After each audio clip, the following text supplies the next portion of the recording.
প্রিয় দর্শক, আসসালামু আলাইকুম। দর্শক, আপনাদেরকে প্রীতি ও শুভেচ্ছা জানাচ্ছি নতুন আরেকটি প্রতিবেদনে। দর্শক, দেখতে পাচ্ছেন চমৎকার দুইটি ষাঁড় গরু আমরা দেখতে পাচ্ছি, আর মাঝখানে দেখতে পাচ্ছি চমৎকার আরেকজন মানুষ, হাসি খুশি লাজুক টাইপের একজন প্রবাসী ভাই। সে দেশে এসে গরু পালতেছেন। তো গরু লালন পালন করে কেমন আছেন? আবার শুনলাম যে আবার সে প্রবাসে দৌড় দেবেন, উড়াল দেবেন। কেন সেই এই সুন্দর দুটি গরু রেখে বা পরিবার রেখে আবার প্রবাসে কেন যাবেন, আমরা জানবো তার কাছ থেকে। আশা করি পুরো প্রতিবেদন জুড়ে আপনারা আমাদের সাথে থাকবেন। ভাই, আসসালামু আলাইকুম। ওয়ালাইকুম সালাম ভাই, কেমন আছেন? আছি ভাই, ভালো। কি নাম আপনার? আনোয়ার। আনোয়ার ভাই, এই সারাক্ষণ কি মুখে হাসি লাগিয়ে থাকে? কি করে ভাই? হ্যাঁ না ভাই, সারাক্ষণ কাদের মুখে হাসি থাকে জানেন তো? হ্যাঁ, কারা বলেন তো? আমরা তো ভাই আর কি করবো, আমরা না, যারা সুখী মানুষ। সুখী তো ভাই, দুটা গরু আছে বাড়ি, এই আর কোনো কাজ কাম নাই।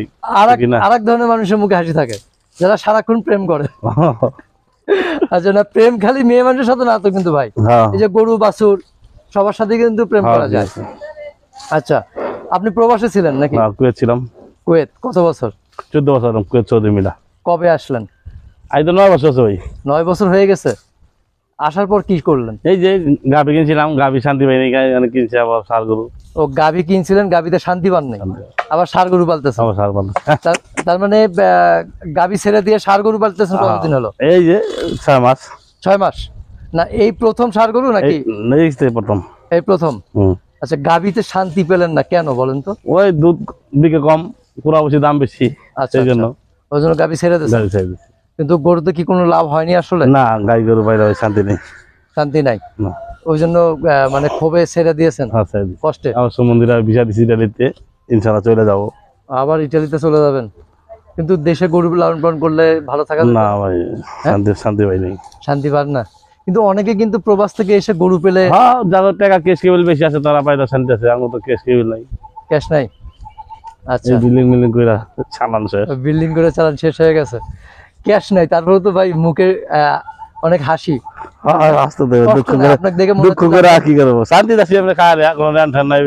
আপনার ভেতরে কোনো কষ্ট নাই? আপনার হাসি দেখে মনে হচ্ছে। আচ্ছা, তাহলে সত্যি ইটালি চলে যাবেন? ইনশাআল্লাহ। হ্যাঁ, এই ইটালি যা গরু বাছুর বা ভাবিকে রেখে থাকতে পারবেন? ইনশাআল্লাহ থাকতে পারবো। হ্যাঁ, পারবো। পারবেন? ভাবি কিন্তু থাকতে পারবে না, এখনই কিন্তু চলে যাবো। এখনই কান্না করতেছে, দেখেন। ওই ভাগনারের বিষয় আছে। ও, ভাগনারের বিষয় আছে, চলে যাবেন। আচ্ছা, তো এই যে গরু দুটো সুন্দর চমৎকার যে গরু দুটো দেখতে পাচ্ছি, কুরবানি উপলক্ষে লালন পালন করতেছেন। এই কুরবানিতে এই দুটি গরু নিয়ে কি স্বপ্ন দেখতেছেন আপনি? স্বপ্ন কি, যদি বাজার ভালো যাতে আর কি। বাজার ভালো গেলে ভালো দুইটা পয়সা পাবো। 2টা পয়সা পাবেন? আচ্ছা, এই দুটাতে যদি বাজার ভালো পয়সা পান, তাহলে কি বিদেশ না যেয়ে গরু পালবেন? না, এই কিছু বিষয় জানাই যাবে তো যাইতেই হবে। যাইতেই হবে? যাইতে হবে। আচ্ছা আচ্ছা, মানে বিদেশ উঠছে মনে, যাইতেই হবে। যাইতেই হবে, আর আটকানো যাবে না। না, যদি আবার যত বদ্ধ করে দিছে, যদি চালু করে তো যাইতে হবে, না হলে কিন্তু দুইটা পাচ্ছি, সামনে লোম 6টা। আচ্ছা, যাওয়া না হলে সামনে 6টা নেবে? 6টা লোম এই কোরবানি 3টা আছে, 6টা লোম। ও, এখন 3টা আছে, আরেকটা আছে ওই দূরে। ওই ছোট দেখে এটা এদিকে রাখি না। আচ্ছা আচ্ছা, মানে ওটা কি কুরবানির উপযোগ্য হয়েছে? ওটা চলবো ইনশাআল্লাহ, যদি জিঞ্জিরা নিয়ে চলতে পারে। কত টান পড়লে লয়ে যায়, টান না পড়ে থাকবো। আচ্ছা, টান পড়লে নিয়ে যাবে। আচ্ছা, আমরা এই যে কি খাবার দিচ্ছেন কি গরুগুলোকে? এই যে জাম্বু ঘাস। জাম্বু ঘাস, আর কি খাওয়ান?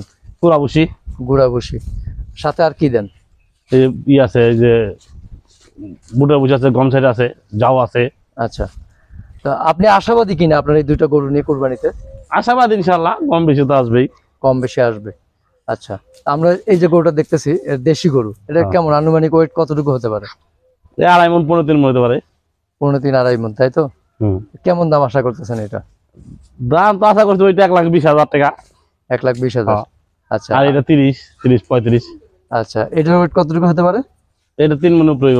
3 মণের উপরে হবে না? এটা 31-35 মানে চাওয়া। আচ্ছা, প্রিয় দর্শক, দেখতে পাচ্ছেন এই গরু দুটো বিক্রি করে আবার তিনি উড়াল দেবেন প্রবাসে। একটু ওদিক যাবেন ভাই। তো এই যে আমরা দেখতে পাচ্ছি যে আপনি কি মনে করতেছেন যে প্রবাসে গেলে আবার সুখ ফিরে আসবে? দেখি, আল্লাহ যদি কপাল থাকে ফিরে আসতে পারে, না আসতে পারে। আচ্ছা আচ্ছা, তো প্রিয় দর্শক, আর বাড়াবো না, একটু ভাই ওই সাইডটা যান আপনি। কেউ যদি আপনার এই সুন্দর দুটি গরু কেউ ভিডিও দেখে নিতে আসতে চায়, কিভাবে আসবে? এই ঠিকানা দিলে আসবে। ঠিকানাটা বলেন একটু। যে বাগাসুর চর বাগাসুর মাদ্রাসার লগে, নাম হলো বাগাসুর? আনোয়ার মোড়ল। মাদ্রাসার সঙ্গে। আচ্ছা, এসে কি বলবে? ওই আনোয়ার মোড়ল নাম করলে এত বাড়ি দেখা দিব। আনোয়ার মোড়ল। ফোন নাম্বারটা বলা যাবে? ওই না ওই আমি মোস্ত নাই, 01 হ্যাঁ 88 1 366 469। আর একবার বলেন। দেখি আমার 0199 01881 1, হ্যাঁ 666 হ্যাঁ 469। আচ্ছা, বলবে না কিন্তু পাশে থেকে ফোন নাম্বার ঠিকই বলে দিয়েছে। তো ঠিক আছে আনোয়ার ভাই, ভালো থাকবেন, আবার দেখা হবে ইনশাআল্লাহ। ইনশাআল্লাহ। আসসালামু আলাইকুম। ওয়ালাইকুম আসসালাম।